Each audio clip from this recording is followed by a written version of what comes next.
Kita masuk ke bab 31 teman-teman sekalian. Judulnya ancaman mundurnya kaum laki-laki ke saf belakang dan majunya kaum wanita ke saf depan, serta ancaman terhadap saf yang bengkok. Hadisnya nomor 508, urutan pertama di sebelahnya dan ke-1 urutan pertama dalam bab ini. 508 dari awal kita belajar dengan sanad sahih dari Abu Hurairah radhiyallahu anhu, dia berkata Rasulullah SAW bersabda, khairu sufufil rijali awwaluha wa syarruha akhiruha wa khairu sufufin nisa'i akhiruha wa syarruha awwaluha.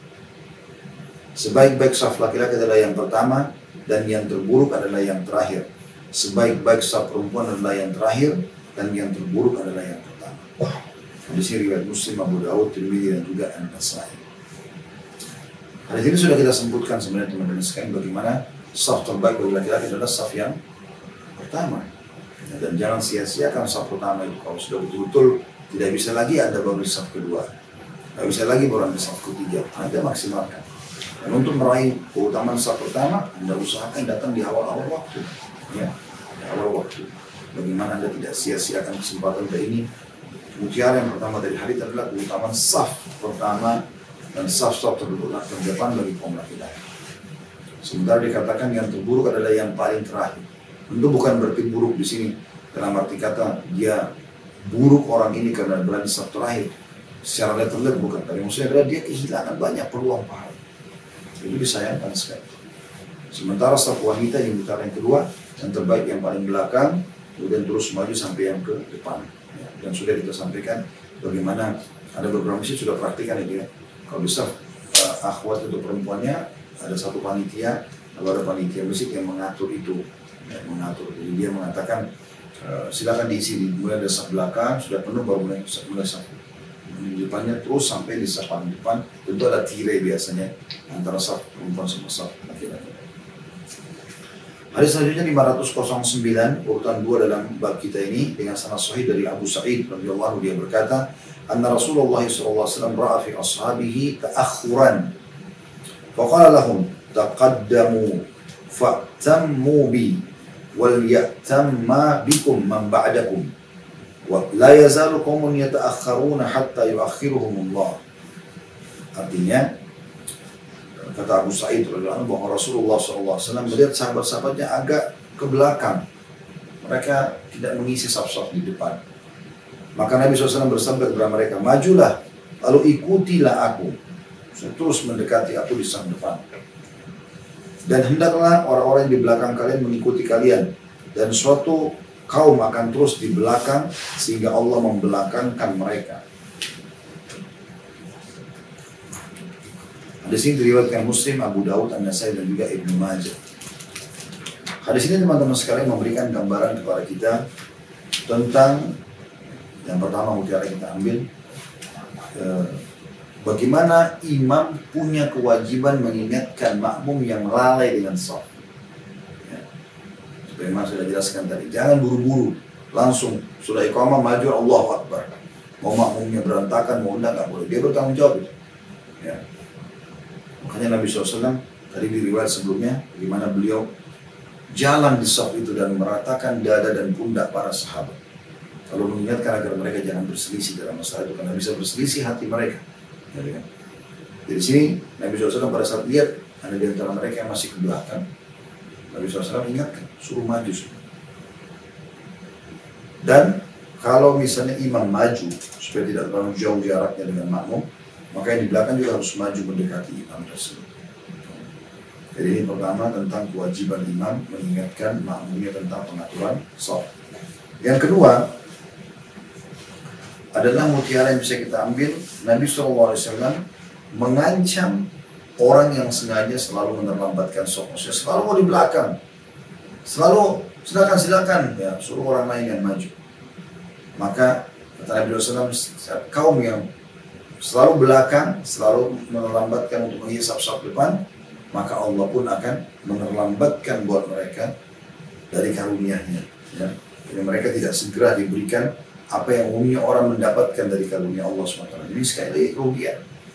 Saya sudah bahasakan dari karunia itu bisa ya, nikmat yang besar atau keluar dari masalah. Misalnya seperti dapat makanan, minuman, segala macam, pakaian, rezeki. Ya, pasangan, anak, keturunan, segala macam. Dan juga bisa saja selamat dari masalah. Lagi sakit disembuhkan. Hadis selanjutnya 510, urutan 3 dalam bab kita ini. Sahih riwayat dari Aisyah radhiyallahu anha, beliau berkata Rasulullah SAW bersabda, la yazalu qaumun yata'akhkharuna 'anis saffil awwali hatta yu'akhiruhumullah. Suatu kaum senantiasa berada jauh di belakang saf pertama sehingga Allah membelakangkan mereka. Diriwayatkan oleh Abu Daud, Ibnu Khuzaimah dalam Sahih dan juga Ibnu Hibban. Hanya saja keduanya, Ibnu Khuzaimah dan Ibnu Hibban berkata atau dalam riwayat mereka, hatta yukhallifahumullah, sehingga Allah membelakangkan mereka. Di sini teman-teman sekalian, hadisnya mirip dengan tadi. Kalau ada orang sengaja, memang saat masih kosong, dia nggak mau, dia mau di belakang. Dia sendirian. Kami pernah temukan di masjid ya. Jadi orang semua pada begitu mau iqamah, mereka pada berdiri, dia tetap di belakang. Bahkan kadang-kadang subhanallah dia berada sendirian, ini bisa tidak sah sholatnya, karena safnya terputus. Ya. Ini yang ditegur oleh Nabi SAW. Dia akan terlambat dari Allah Subhanahu Wa Taala. Jadi mirip mungkin rasionalnya itu kalau kita kerja di satu perusahaan, kapan atasan kita menitahkan sesuatu, maka dia pun menilai siapa di antara staf atau pegawai yang segera langsung mengeksekusi dan menjalankan apa yang diperintahkan. Itu pasti punya nilai tersendiri dibandingkan dengan yang masih malas-malasan, duduk, nggak mau dengar, nanti aja deh, ya kan beda. Nah, seperti itu kurang lebih rasionalnya. Allah SWT akan menilai siapa yang meraih peluang ini, akan diberikan juga karunia yang sangat besar, ya, kemajuan dalam hidup dia, ya, perkembangan, kemakmuran dan segala macam. Hadis selanjutnya 511 urutan 4 dalam bab kita yang sangat sahih dari Abu Mas'ud radhiyallahu anhu, dia berkata, karena Rasulullah SAW yamsahu manakibana fi shalah wa yaqulu istawu wa la takhtalifu fa takhtalifa qulubukum liyaliyani minkum ulul ahlami wan nuha thumma alladhina yalunahum thumma alladhina yalunahum. Rasulullah SAW mengusap pundak-pundak kami dalam sholat, dan beliau bersabda, luruskan saf kalian dan jangan kalian berbeda sehingga mengakibatkan hati kalian akan berbeda. Dan hendaklah yang berdiri di dekatku, di belakangku pas dalam saf adalah orang-orang yang dewasa dan berilmu, kemudian orang-orang yang sesudah mereka, kemudian orang-orang yang sesudah mereka. Hadis riwayat Muslim. Ini sudah kita jelaskan di sini sebenarnya. Pada pertemuan yang lalu kalau Anda ikutin, kita sudah titik beratkan masalah itu. Bagaimana dalam hadis ini penekanan dari Nabi SAW agar menyuruh untuk merapikan dan merapatkan saf, kalau tidak Allah akan buat perselisihan dalam hati kita. Jadi berselisih itu subhanallah secara letternya di sini disebutkan. Umat Islam akan bersatu disuruh pada saat saf mereka rapi. Mereka juga sholat berjamaah. Kemudian yang kedua yang bisa diambil adalah bagaimana Nabi SAW perintahkan yang ada di belakang beliau yang siap menggantikan kalau ada apa-apa, imamnya berhalangan segala macam. Maka harus orang yang berilmu dan dewasa. Kemudian datang setelah. Jadi harus ada yang imam cadangannya di belakang itu orang yang siap. Seperti kasus pada saat Umar bin Khattab, pada orang ditusuk oleh Abu Lu'lu', lalu Abu Musa al-Asy'ari langsung menggantikan posisi Umar pada saat jatuh. Walaupun ada sebagian jemaah yang membatalkan sholat untuk mengurus Umar radhiyallahu anhu ajma'in. Hadis selanjutnya 512 ada 5A dengan sanad sahih dari An-Nu'man bin Bashir radhiyallahu anhu. 5A maksudnya urutan 5 di bab kita ini, 512 dari awal kita belajar ya. Dari An-Nu'man bin Bashir radhiyallahu anhu, dia berkata, aku mendengar Rasulullah SAW bersabda, la tusawwunna sufufakum aw la yukhalifanna Allah baina wujuhikum. Sungguh kalian harus meluruskan saf-saf kalian, atau kalau tidak Allah akan membuat wajah-wajah kalian saling berselisih. Hadis riwayat Ahmad, riwayatkan Malik, Muslim, Bukhari, Muslim, Abu Daud, Tirmidzi, An-Nasai dan Ibnu Majah. Dalam riwayat lain milik selain daripada Al-Bukhari,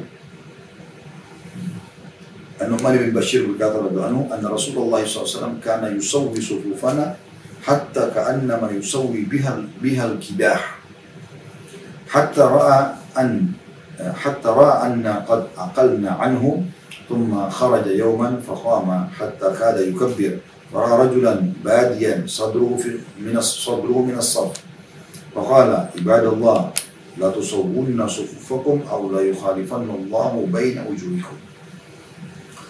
Rasulullah SAW meluruskan saf-saf kami sehingga seolah-olah beliau meluruskan batang anak panah, sehingga beliau melihat kami telah memahami perintahnya.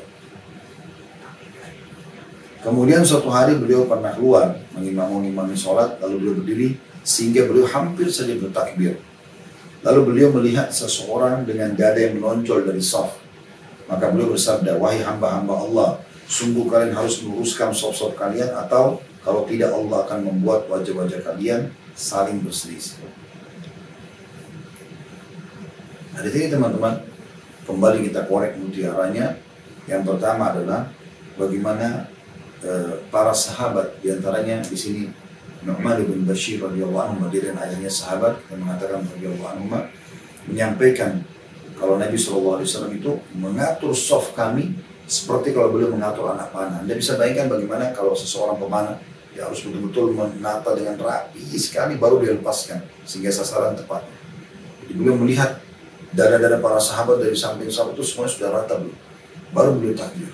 Begitu luar biasanya beliau menjaga sallallahu alaihi wasallam saf ini, karena akan berhadapan dengan sang raja yang sebenarnya, Allah Subhanahu wa taala.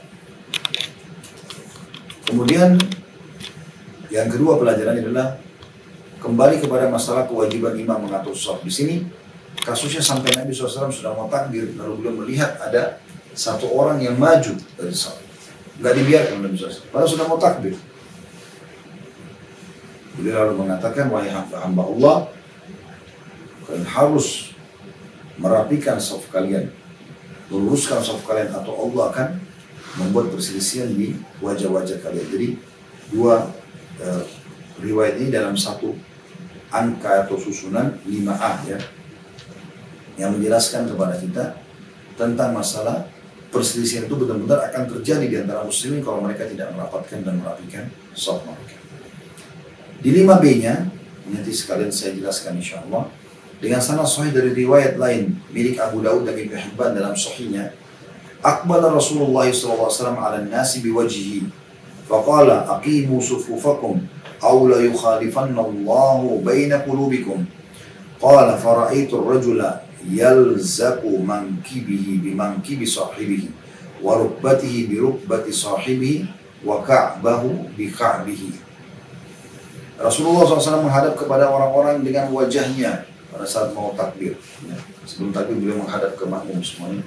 Selain bersabda, luruskan saf kalian, atau kalau tidak Allah akan membuat hati-hati kalian saling berselisih. Dia berkata, maka aku melihat seorang laki-laki menempelkan pundaknya. Maksudnya yang berkata adalah sahabat yang meriwayatkan hadits ini. Aku melihat seorang laki-laki menempelkan pundaknya dengan pundak temannya, lututnya dengan lutut temannya, maksudnya lutut dari samping ya, dan mata kakinya dengan mata kaki temannya, dan mata kaki dengan mata kaki temannya. Hadis ini di urutan nomor 5 kita ambil korek mutiaranya. Yang pertama adalah bagaimana Nabi SAW peduli sekali terhadap merapikan saf itu, dan ini adalah sekali lagi kewajiban imam sebelum takbir, bagaimana dia merapikan saf, dan bagaimana digambarkan Nabi SAW merapikan saf para sahabat seakan-akan ya, merapikan anak panah. Yang pertama. Yang kedua adalah bagaimana Nabi SAW memastikan sebab perselisihan umat ini ya, justru karena terjadi perselisihan dalam masalah saf sholat. Pelajaran yang ketiga yang kita ambil dari 5B sekarang, tadi itu dari 5A, 5B-nya adalah bagaimana para sahabat begitu mendengarkan sabda Nabi SAW dan harus merapikan saf kalian kalau tidak terjadi perselisihan. Maka mereka pun ya, mempertemukan antara pundak sama pundak temannya, ya, kemudian berarti satu lutut juga dari samping bertemu sehingga membuat juga telapak atau tumit mereka pun bertemu dengan temannya, sehingga tidak ada celah di antara saf. Saking luar biasa mereka menjaga agar jangan sampai perselisihan terjadi di antara mereka. Yang terakhir teman-teman sekalian, hadis yang kita pelajari pada kesempatan ini yaitu hadis nomor 513. Ada dua ya, urutan 6A dan 6B. 6A-nya sanadnya sahih dari Al-Bara ibn Azib radhiyallahu anhu, dia berkata, Karena Rasulullah SAW yatakhallalu as-saffa min nahiyatin ila nahiyah, yamsahu sudurana wa manakibana, wa yaqul la takhtalifu fa takhtalifa qulubukum, inna Allah malaikatu yusalluna ala sufufil awwal. Rasulullah SAW masuk di sela-sela memeriksa saf dari satu sisi ke sisi yang lainnya. Beliau mengusap dada-dada kami dan pundak-pundak kami, dan beliau berkata atau bersabda, janganlah kalian berbeda-beda sehingga menyebabkan hati kalian pun akan berselisih. Beliau bersabda, sungguhnya Allah dan para malaikatnya bersalawat kepada saf-saf pertama. Diriwayatkan oleh Abu Dawud, An-Nasai, Ibnu Khuzaimah dan juga Ibnu Hibban dalam sahihnya. Dan dalam lafadznya, lafadz dari yang dimiliki oleh Ibnu Hibban adalah karena Rasulullah SAW ya'tina fayamsahu awatikana wa sudurana wa yaqul la takhtalif sufufakum wa takhtalifa qulubukum, inna Allah malaikatu yusalluna ala as-saffil awwal. Rasulullah SAW benar-benar mendatangi kami, lalu beliau mengusap pundak-pundak kami dan dada-dada kami seraya bersabda, hendaknya saf kalian tidak berbeda-beda sehingga akibatnya hati kalian pun akan berselisih. Sesungguhnya Allah dan para malaikat yang berselawat kepada saf pertama. Kemudian 6b-nya dengan sanad sahih dari riwayat Ibnu Khuzaimah, la takhtalif sudurukum fatakhtalifa qulubukum. Jangan dada-dada kalian berbeda sehingga menyebabkan hati kalian pun akan berselisih. Jadi saya baca semua tadi ini karena memang semakna hadisnya. Kita bisa ambil tentunya bagaimana Nabi SAW jelinya. Itu pelajaran pertama, meneliti dan mencek satu persatu saf-saf tersebut, ya. Sehingga tidak ada celah di antara mereka. Baru beliau takbir dan mengusap pundak dan juga dada agar diratakan. Jadi ini merupakan kewajiban imam sebenarnya kita katakan. Kemudian Nabi SAW memastikan perselisihan umat akan terjadi justru karena perselisih di saf. Dan yang terakhir adalah bagaimana Allah dan malaikatnya mengucapkan salam hormat kepada, atau Allah SWT menambahkan karunia-Nya, rahmatnya kepada orang-orang yang mengisi saf-saf pertama atau mengisi celah-celah saf. Begitu juga dengan para malaikatnya. Oke, ini bahasan kita insya Allah, dan kita akan bahas nanti pertemuan akan datang bab ke-32, anjuran mengucapkan amin di belakang imam dan ketika berdoa, serta doa yang diucapkan pada waktu i'tidal dan juga iftitah, ya.